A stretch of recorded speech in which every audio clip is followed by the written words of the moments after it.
Hello, everybody. Welcome into the Fantasy Pros Football Podcast. I'm Ryan Wormeli, joined on this Tuesday morning by Andrew Erickson and Chris Welsh. Fellas, it is not only Election Day for America, it's also NFL Trade Deadline Day, and we got a couple of trades this morning before we even started recording. So we're gonna hit a couple of those news and notes at the top of the show. I also want to very quickly react to one piece of Monday Night Football as well, and then we will dive into our buy lows, our sell highs. We're talking some running backs here to start things off. Let's jump into those news and notes. We got a ton to hit on, so we'll go pretty quickly through this section.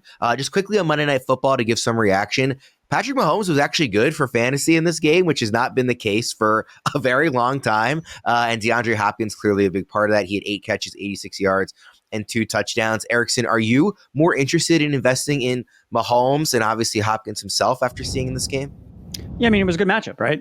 Tampa Bay Buccaneers, they have been one of the best matchups. There's a reason why Mahomes was ranked so much higher in ECR this week compared to weeks past, because the matchup was there for the taking against a really bad Buccaneers defense that's been banged up all season. So I think that this is just good because, again, you have Hopkins in the fold now. Maybe Mahomes can finally start scoring fantasy points because we know clearly that the talent is there. So I think that in one QB leagues, I think that you just stay pat. You continue to ride with Patrick Mahomes. I think that the schedule is pretty good for him the rest of the season. Obviously, adding Hopkins, now that he's fully integrated into the offense, adds another element that they were missing before. So with receivers, with Kelsey looking a lot better, again, Worthy up and down, but still that explosive playmaker they can offer.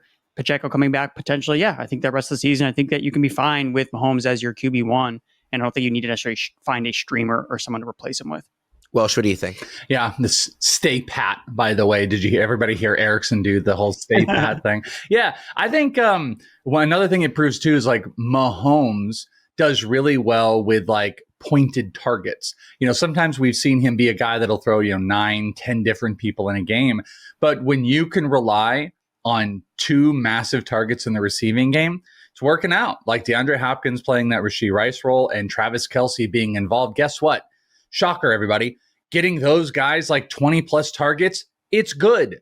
And that's great for fantasy in general. We were talking about this in the Fantasy Pros Slack too. People have seen on live streams now, the super chat type of thing. And we had like the biggest super chat we ever had. And the question was around Hopkins as one of 5 receivers to start. Thank God that Tom and I both said DeAndre Hopkins in there.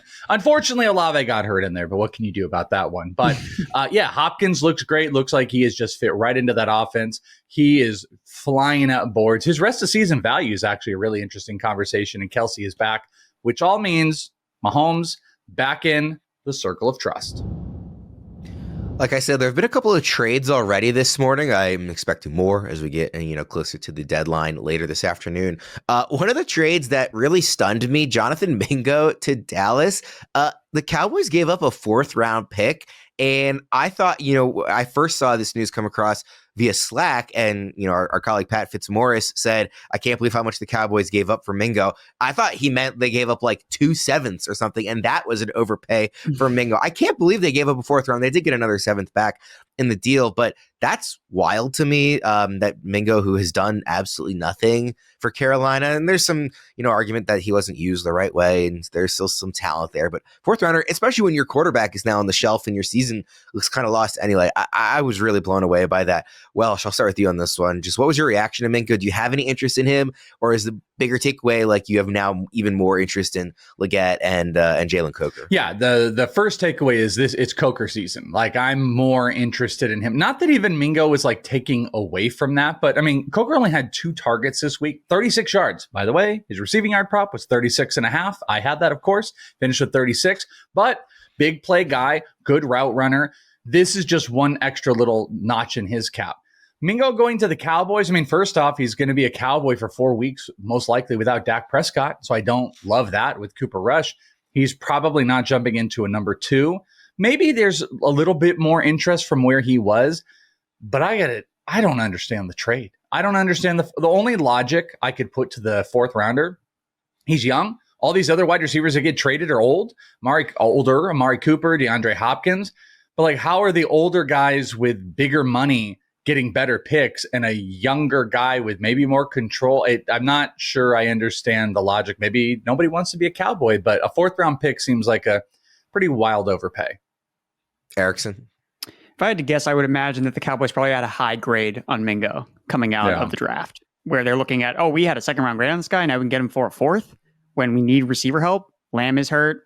Brandon Cooks is still on injured reserve, even though he may be eligible to come back. We still don't know how his knee is doing with the infection. So who are they going to roll out?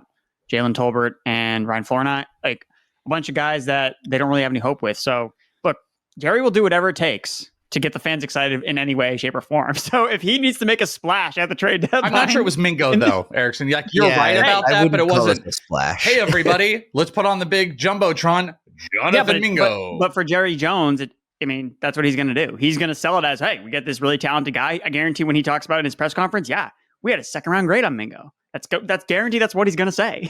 And then they're like, we got it for a fourth. We feel great about this. So I think it's probably good for Mingo if you have him in Dynasty still, just to, again, another chance. Again, he got a massive quarterback upgrade, so maybe he does something with Dak when he comes back later in the year.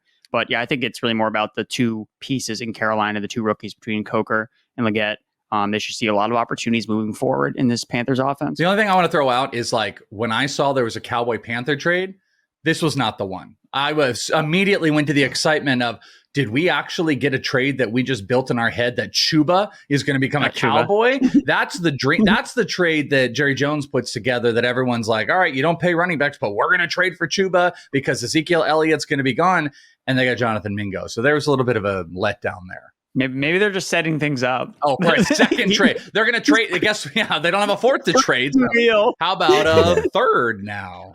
Well, there was a running back traded this morning, not to Dallas. Khalil Herbert got traded to the Bengals. Obviously, Zach Moss out either indefinitely or for the rest of the season. I've seen multiple different tweets about it, but for a while here and possibly the rest of the year. Obviously, Chase Brown is somebody that a lot of folks here at FantasyPros have been really excited about, throughout the summer, and we've liked what we've seen. And it's been Chase Brown season to some degree, particularly with Moss out, but now they add another running back to this room.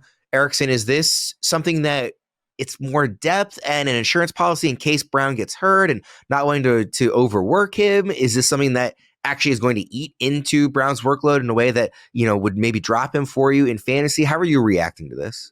I think it's just a depth piece. Herbert is a good running back, and the Bengals just lost their number 2 running back, and they don't trust anybody else on that roster. There's a reason why Chase Brown got 30 plus touches last week because they don't trust Travion Williams. And the only other guy I have is from the practice squad, Kendall Milton, who is an undrafted rookie free agent. So they're just checking off the boxes. Hey, we're a high-powered offense. We have to make sure we have a capable running back in case Chase Brown goes down because we just lost Zach Moss, he has a neck injury. So that's scary. So we don't know when we're going to see him again out indefinitely from the latest reports I've seen. So again, I think Herbert is just a high-end handcuff. I don't think that he's going to eat much into Chase Brown's workload. I know Brown is also dealing with a rib injury from this past week, so something to monitor. Maybe Herbert gets worked in a little bit more on a short week against the Ravens, but for all intents and purposes, it's wheels up for Chase Brown, and Herbert is just someone you want to stash on your bench just in case Brown should suffer an injury because it's a good offense, and we know Herbert is a good running back when he gets opportunities. Welsh, what did you think when you first saw this trade? Yeah, the exact same. I was doing some talk yesterday on a podcast about what teams are going to be looking at what, fantasy positions. And the Bengals were one identified, like they look like they should be involved in the running back market. This was not the running back I thought, but my logic still was around a back like this. Maybe if like a Devin Singletary were traded, maybe he would eat in a tiny bit more. But at the end of the day, like it looks like they're comfortable letting Chase Brown go, but they've got to have depth, especially if they're going to make a playoff run. Khalil Herbert's like a perfect depth running back that probably takes very little away from him. So it's not a fantasy boost to him. There's really I don't know, maybe like, we're like, hey, Swift is a little bit more comfortable. But I really don't see like any positive anywhere unless Chase Brown were to suffer a bigger injury and Khalil Herbert were to jump into that offense. So find depth, real life trade. Let's jump into the running backs to buy and sell. These can be buy highs, they can be buy lows, they can be sell highs, they can be sell lows. It's the running back trade show here. Welsh, we'll start with you. What running back are you looking to buy heading into week 10? This is a running back that I'm taking a turn off of because I was at one point into the season talking about selling him. And this is a buy low based just on performance, but I think some things are going in the right direction. It's Nick Chubb. Nick Chubb, I want to buy on. And one of the things we saw earlier in the year was that blueprint they were giving for us where it was like Jerome Ford wouldn't get more than like 11 carries and then they would give it to the other guy. And then it was like, oh, this is the blueprint of what's going to happen when Nick Chubb came back. And they started to do that.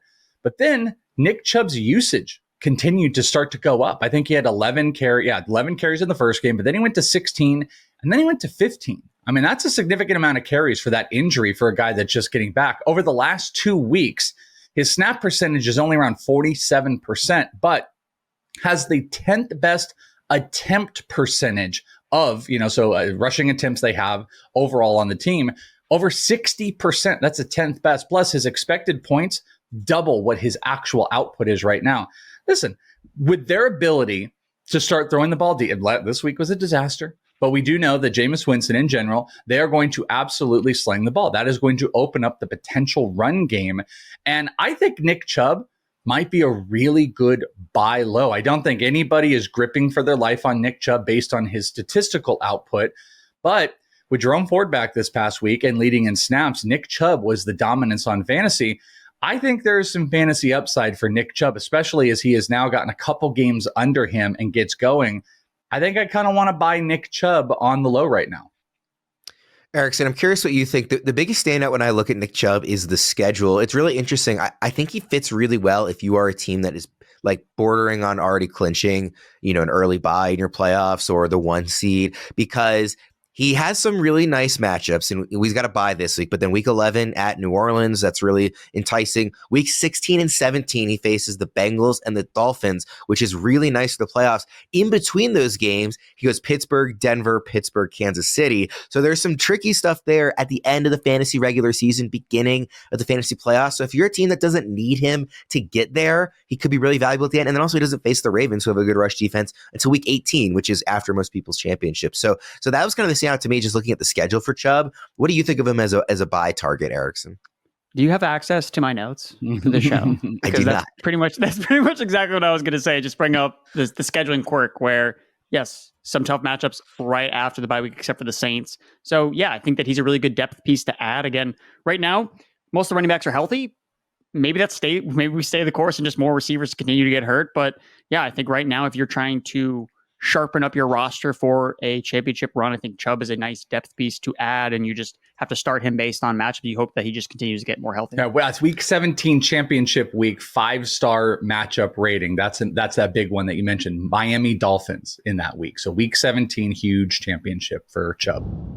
Yeah, and I do kind of expect, I know that the offense looked pretty good under Winston against Baltimore, and then obviously hit more turnovers this past week. I expect in general it will look better and better as the season goes on, and they just get more used to each other, and there's just even more reps this season for Jameis. So I think there will be more scoring opportunities later on, even accounting for the fact that they're facing some of those, much tougher defenses for that month-long stretch right in the middle. Erickson, let's go to your running back to buy.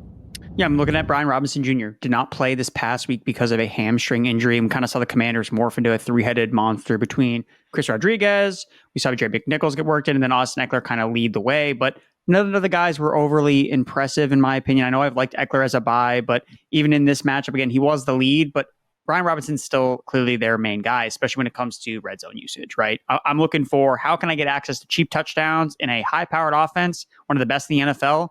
That's the Commanders, and it's Brian Robinson. Again, not top of mind because he's coming off an injury. He's coming off a game where he didn't play. And I'm just looking at the playoff schedule, right? Saints, Eagles, Falcons. And that's off a week 14 bye week. So even if Robinson is kind of lukewarm over these next couple of weeks, he's kind of nursing this injury, well, he's going to be fresh off of week 14. So if you don't need him kind of leading up to the fantasy playoffs, I think that he can be a top 10 running back for that playoff run against the Saints, Eagles, and Falcons. Well, when you think of Brian Robinson, just even in looking at his game log, he doesn't have in half PPR scoring a game with 20 fantasy points yet this season, but the floor has been so consistent. He was double digits every game except for week 8 against Chicago.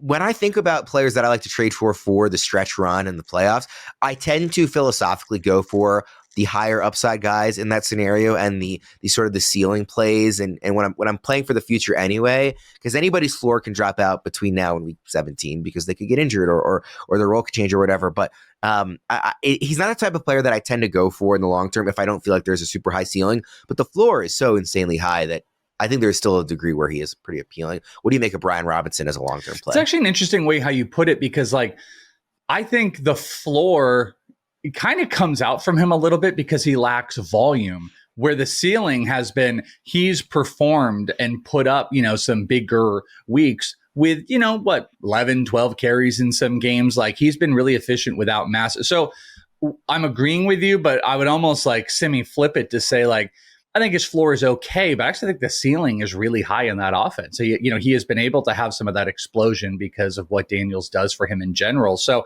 I like this buy. I almost picked him. I think the bye week makes it a little bit tricky. Might be a forward-looking trade where someone is like, he's not getting major volume and he was banged up and there's a bye week coming up that you can get him on the low. This is the type of player I like on the low. My only hesitation is volume. Like, if I am trading for players, I'm hoping to try to get volume. That's something that, turning it over to Chase Brown for a second, like, I can turn my sights back. I've been kind of like, I don't know about Chase Brown. I don't know about Rico Dowdle. They're both now in positions of volume. And, they're both like talented backs. The offenses maybe can specifically, like with Dowdle, could potentially hold them back. But like, those guys now hold on to volume. And that makes me kind of excited on this back half of the year. Robinson doesn't quite have that because of the health. So maybe that gives me the slightest hesitation, but I really do like the idea because from a talent perspective, this might be the number one, underperformed due to injury and question marks in the future to what they can do on the field. You just wish he would get, 20 carries a game. The NFL season is rolling along and the contenders are separating from the pack. The one thing that hasn't changed this season, DraftKings Sportsbook, an official sportsbook partner of the NFL, is the number one place to bet touchdowns. Fade to the corner of the end zone, running back breaks through the line and gallops 60 yards to score. We don't care how they get him. We just want to bet on touchdowns, and DraftKings is the place to do it. Ready to place your first bet? Try betting on something simple like a player scoring a touchdown. Go to the DraftKings Sportsbook app and make your pick. Best game on the Week 10 slate is probably Detroit-Houston. Looks like the Texans might be getting Nico Collins back for that one, while the Lions get Jameson Williams back too. Lions are laying a field goal in Houston for that one. Another surprisingly fun game, at least compared to how we thought about it in the start of the season, is Steelers-Commanders. Washington's laying 2.5 points at home in that one on DraftKings. And of course, the biggest total of the week is obviously Ravens-Bengals on Thursday Night Football in Baltimore, with that line at a whopping 53 points. Odds and lines are subject to change, of course. Whichever game you bet, here's a reason for new customers to do a touchdown dance of their own. Bet $5 to get $150 in bonus bets if your bet wins. Score big with DraftKings Sportsbook, the number one place to bet touchdowns. Download the DraftKings Sportsbook app and use code FantasyPros. That's code FantasyPros for new customers to get $150 in bonus bets if your bet wins when you bet just $5. Only on DraftKings. The crown is yours. All right, guys, let's go to the running backs to sell. Welsh, who you got? So I hate to fall into coach speak too much. Sometimes the coach speak is going to get you, but the player I'm going to trade moving forward is Tony Pollard. And I've been a pretty big Tony Pollard apologist. We had a bunch of questions in the live stream chat. If everybody wants to check out on Sunday mornings, we're always talking pregame start and sit and everything like that. And there was lots of Tony Pollard questions, and I've been very pro Tony Pollard. And he had 28 carries, the season high, wild 28 carries. He's averaging over 4.5 yards per game. Then after the game, we got the coach speak of, we want to use Tony Pollard less. We want to lower the carry total. Now, you could take that also as he had 28 carries. We don't want him to have 20 overall, but he had only had 2 other games this season with over 20. Also, out of the Andrew Erickson playbook, 6th toughest schedule for running backs for the rest of the season. This is the 6th worst for RBs, which equates to Tony Pollard. You're going to get Martaje Spears taking away from the volume of Tony Pollard, which I said I really like, on an offense that I don't love. I don't love. I mean, Mason Rudolph, I guess, is bringing some life back into it. But if you're going to push Pollard down to the under 18 carries per game and get Martaje Spears, I think they might like Chestnut a little bit. They might want to see what they have in him as a tiny bit more usage, plus a really tough schedule. I'm not ringing the bell to get off of the Tony Pollard ship before it sinks like the Titanic. But I think, with how well he's performed this year and coming off of this massive game, I think this is a great time to see if you can consolidate somewhere else. Maybe you've got running back depth. Maybe you hit the jackpot with a Chase Brown as your RB 3 or 4. you could throw him in and maybe you can turn Pollard into a really high wide receiver. I just think there's an opportunity or a chance that we've peaked at Tony Pollard, and rest of season with the coaches talking about wanting to use him less, this offense in general, and the strength of schedule. I think those are recipes that it might be hard for Tony Pollard to continue to perform at the high levels that he has. This could be a big failure, but that is going to be my trade candidate at RB. Erickson, what do you think about Tony Pollard in this spot? But just for the record, in ECR rest of season consensus rankings, he is RB 19 in half PPR.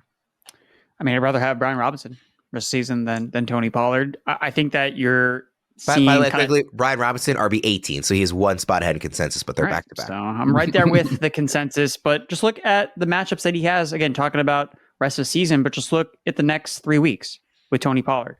All red matchups. Chargers, Vikings, Texans, 2 of those games on the road.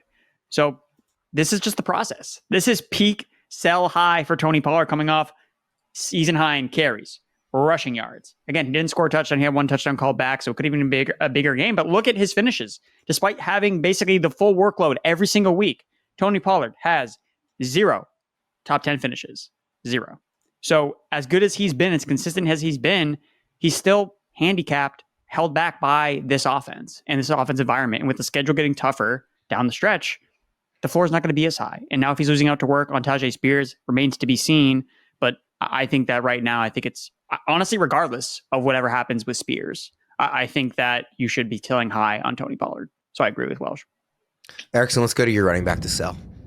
Rhamondre Stevenson. That is my running back to sell here for the New England Patriots. He has been one of the most boom or bust running backs all year long. So he's played 8 games this year. He has 5 top 10 finishes, including 3 inside the top 5. So Worm, I know you love these running backs with high end upside. Rhamondre Stevenson has shown that. But he also has 3 outside the top 40. so he's had some games where he has just been an absolute nightmare to play. But then he's had games like last week where he rushed for 16 yards. Didn't matter. He scored 2 touchdowns, especially on one on the last play of the game, catching a touchdown. So he, again, talked about it. He has a really high ceiling, but this is peak sell high for Rhamondre Stevenson, because now it's, this is going to be consistent. This is going to be Rhamondre Stevenson rest of season, scoring touchdowns left and right. Drake May has saved this offense, but it's really been boom or bust with Stevenson. So considering he has 4 touchdowns over his last 2 games, I'm looking for an opportunity to sell off of Stevenson if I can get a high return. Now, that being said, I don't mind holding on to Stevenson if I can't get anything back that I really think is worthwhile, because he does have a high ceiling and he can give you a week winning performance, but trying to project it every single week can be tough, especially with the Patriots schedule. Not great rest of season. On the road this week against the Chicago Bears. Look, if I had to predict a dud coming up for Rhamondre, it would probably be this week in a tough road matchup against a good Bears defense. So that's where I would be somewhat concerned about Stevenson losing some value after this next game. And I think I would like to maybe sell him high just after these last 2 games. Yeah, well, Rhamondre is so interesting because he's so reliant on touchdowns for his fantasy scoring, even as he's had 3 out of his last 4 games that he's played have been good fantasy days. It's been so touchdown reliant. But at the same time, Drake May, maybe that does mean more touchdowns for the whole offense moving forward. I really don't know where I come down on Rhamondre. What do you think? Is Stevenson a good running back to be selling right now? I'm like, if I could pinpoint something I want to target to get off of, especially like week 10 on, it's wild boomer bust, whether it's running back, wide receiver, tight end, like those don't do a lot for me. Here are those. I don't know if you said the finishes you were saying. Here are the last 6 finishes in half PPR according to FantasyPros. 81, 41, 5, 45, 4, and 8.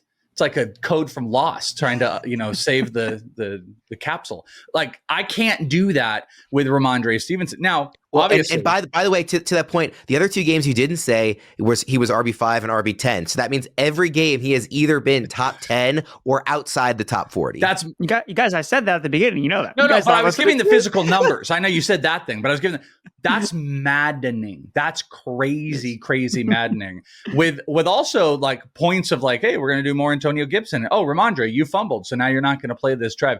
I completely agree with this. You know what I was curious about, not to extend things, but who would you rather have rest of season, Rhamondre or Rico Erickson? I would rather have Stevenson. By a lot? Rico. Yeah, because Stevenson's, again, he's still shown the ceiling, where Rico has still not, and we're still waiting for any type of ceiling play from him. I mean, his ceiling was last week. That was his best game. Chase Brown or Stevenson? I would rather have Chase Brown. Okay, I agree. Warren, what about you? Rico and Chase versus Rhamondre? I agree on Chase Brown. They're actually back-to-back in ECR. Rhamondre's RB23, Chase Brown's RB24. I'd rather have Chase Brown. Rico is more of a toss-up. There's a wider gap in ECR. He's about 10 spots behind, or 9 spots behind Rhamondre. I see the case for Rico. I'm worried about what the offense is going to look like with Dak now hurt as well. Like, that's just another factor for me on that. Whereas I'm excited about what the offense looks like with Drake May. Might be a lot of Rico. It might be more on the volume. I see them as very close in my opinion. I probably would rank them Chase Brown, Rhamondre Stevenson, Rico. But I think that Chase Brown is the easy pick of that. Yeah. The other two is harder for me to decide. Yeah, I'm with you. I think you said that well. All right. Any other thoughts on Rhamondre Stevenson, Erickson, or did you want to repeat anything we said to get back at us? You didn't give the physical numbers though. Did you say 41? I mean, I said he had 5 top 10 finishes and then 3 outside the top 40. That's on Worm. I gave you physical numbers. He repeated that. I was reiterating the numbers for Welsh, who would skip the first 2 games. Thank you. God, Erickson's so rude. My mindset, again, going back to floor ceiling, would you rather have Stevenson or David Montgomery? David Montgomery is the locked and loaded 20. Basically, Montgomery's going to finish where Stevenson never finishes. Well, I'd rather have Montgomery, but that's a case where like there's future ceiling because if Gibbs ever gets hurt, Montgomery is like a top 5 running back. Yeah. So where are they in ECR? Can Stevenson get Montgomery? Probably not. No. Stevenson is RB23. Montgomery's RB15 in ECR at rest of season. So too sharp. Forced to go rogue, hunted from within. This is Call of Duty Black Ops 6. Developed by Treyarch and Raven, Black Ops 6 is a mind-bending narrative and unbound by the rules of engagement. This is signature Black Ops. Dynamic moment-to-moment gameplay, including a variety of play spaces with blockbuster set pieces, action-packed moments, high-stakes heists, and cloak and dagger spy activity. Best-in-class multiplayer experience will test your skills across 16 new maps at launch, including 12 core 6v6 maps and 4 strike maps that can be played 2v2 or 6v6, marking the epic return of round-based zombies. The fan-favorite mode where players will take down hordes of the undead in 2 brand new maps at launch. You can look forward to even more exciting maps and groundbreaking experiences in both multiplayer and zombies. Call of Duty Black Ops 6 is a spy action thriller set in the 90s by the end of the Cold War and the rise of the United States as a single superpower. Head over to callofduty.com/Black Ops 6 and get in the game. Call of Duty Black Ops 6, available now. Rated M for mature. Growing up, basketball was never near the top of my list of favorite sports. I always preferred baseball and then football as I got older. But once I was in college at Maryland, I completely fell in love with the atmosphere at college basketball games. The energy, the passion, the noise, the students, the chills. There's no fan experience in the world quite like a high-level college hoops game. I still remember storming the court in my final game as a student senior year against UVA. That was super fun. The only time I ever stormed the court. Now that I'm a decade past my days as a student, when I need basketball tickets, I turn to Game Time. Game Time has this new feature called Game Time Picks, which filters out the fluff to show you only incredible deals on great seats. It makes getting tickets to see your favorite teams play live even easier. The list of my favorite features on the Game Time app is too long to read everything, but here are some standouts for me personally. I love the Game Time Picks curation, obviously, especially since I can use it for not just sports, but concerts, comedy, theater, and more. I also love the all-in pricing, so there are no surprise fees at checkout. There's nothing in the world more infuriating to me than thinking I know what I'm about to spend on a purchase, then getting hit with a surprise fee at the last second. That doesn't happen with Game Time. Plus, I appreciate the seat views to get a panoramic view from your seat in the app before you commit to buying. So take the guesswork out of buying tickets with Game Time Picks. Download the Game Time app, create an account, and use code FantasyPros for $20 off your first purchase. Terms apply. Again, create an account and redeem code FANTASYPROS for $20 off. Download Game Time today. What time is it? Game time. All right, guys, let's play a little buy, sell, or hold with the running backs. Chase Brown, Tyrone Tracy Jr., DeAndre Swift. Chase Brown, Tyrone Tracy Jr., DeAndre Swift. A couple of these guys looking different with that Khalil Herbert trade now. Welsh, I'll start with you this time. Brown, Tracy, Swift. Oh, God.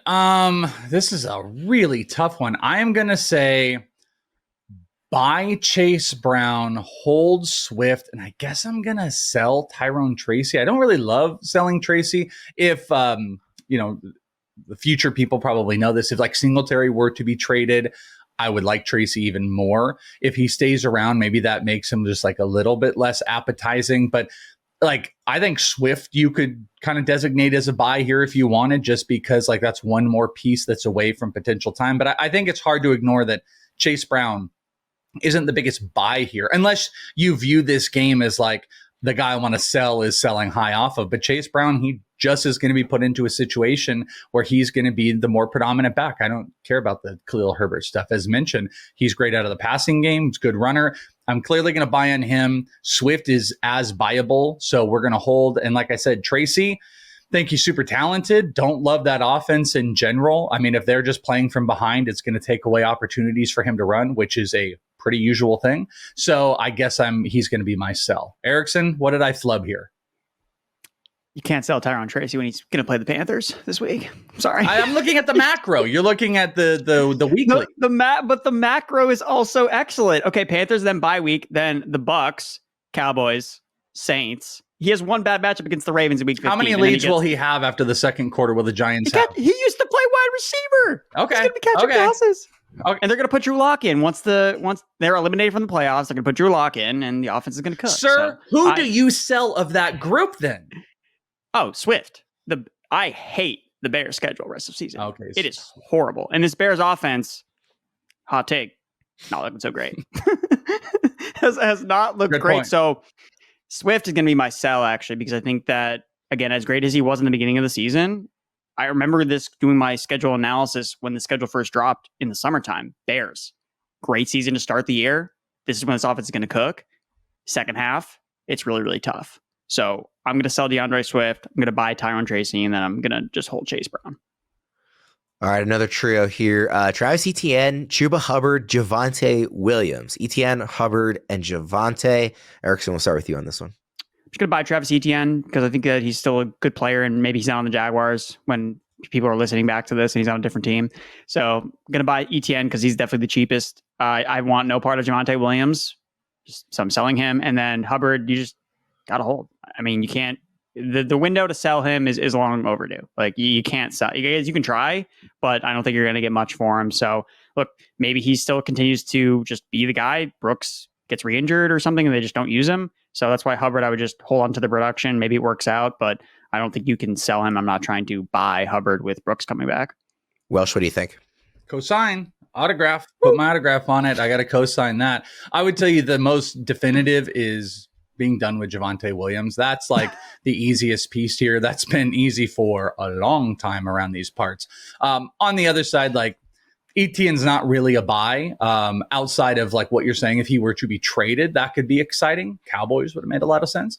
That would kind of excite you. He is talented. He's probably the most, I mean, I guess you could argue we Chuba here, but yeah, easy stuff here is like, I'll buy Etienne because it's a nothing burger and there's still a lot of season left. Chuba is in a strict hold. Maybe Jonathan Brooks never plays. But I think Etienne and Chuba are way closer to buy and hold than it is with Javonte Williams, who is the clearest of clear sells. I will say with Etienne too, weeks 15 and 16, it's Jets, Raiders. So if he is on Jacksonville still, then those are two good matchups between him and Bigsby. Who knows how this backfield's going to shake out? Who knows? Doug Pearson is even the coach at that point. So but again, he's dirt cheap. Don't forget about our weekly trade live stream on our YouTube channel where you can come and ask your specific trade questions. We'll be with you every Wednesday at 3 p.m. Eastern. For those listening on the podcast, just go to youtube.com/FantasyPros, subscribe, and click the bell to be notified of all of our weekly live streams. Thank you, everybody, for tuning in. For Erickson and Welsh, I'm Ryan Wormeli. We'll see you again next time.